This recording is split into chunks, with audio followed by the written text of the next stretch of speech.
এ এক আজব মেলা, যেখানে পুরুষদের পাশাপাশি জুয়া খেলেন মহিলারাও।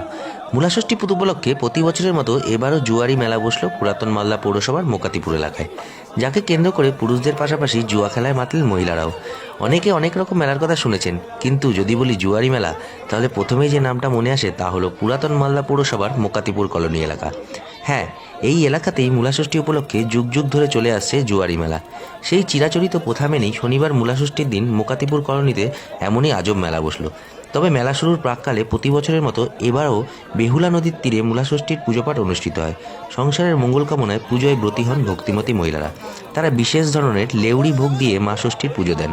পুজোপাঠ শেষ হতেই শুরু হয় জুয়ারি মেলা, যে মেলায় পুরুষদের সাথে পাল্লা দিয়ে জুয়া খেলে মেতে ওঠেন মহিলারাও। কিন্তু কিভাবে এই মেলার প্রচলন? কথিত রয়েছে, প্রাচীনকালে জঙ্গলাকীর্ণ মুকাতিপুর এলাকায় হিংস্র জীবজন্তুর আনাগোনা ছিল, তাই মূলাষষ্ঠীর পুজো করতে পুরুষদের সঙ্গে মহিলারা এই এলাকায় আসতেন। মহিলারা যখন পুজোয় ব্যস্ত থাকতেন, সেই সময় পুরুষরা তাস পাশা খেলে অবসর বিনোদন করতেন। সেই থেকেই নাকি এই মেলায় জুয়া খেলার প্রচলন এবং জুয়ারি মেলা হিসাবে পরিচিতি লাভ করে।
বুঝলেন?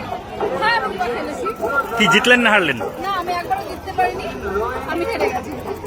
কি নাম আপনার? আমার নাম রমেশী। আজকে আমরা ওল্ড মালদার বিখ্যাত জুয়ারি মেলায় এসেছি।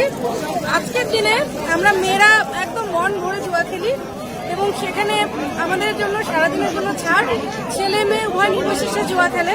তো আপনাদেরও বলছি, আপনারাও খেলুন, আসুন খেলে দেখি। আপনি খেলেছেন? হ্যাঁ, আপনি জুয়া খেলেছেন? হ্যাঁ অবশ্যই খেলবো, আজকে অনেকটা জুয়া খেলবো। না, ইতিমধ্যে আপনি হেরেছেন না জিতেছেন? আমি জিতেছি, আবার একবার হেরেওছি, তো একদম ফাইনালি জিতে যাই, তারপরে যাবো বাড়ি।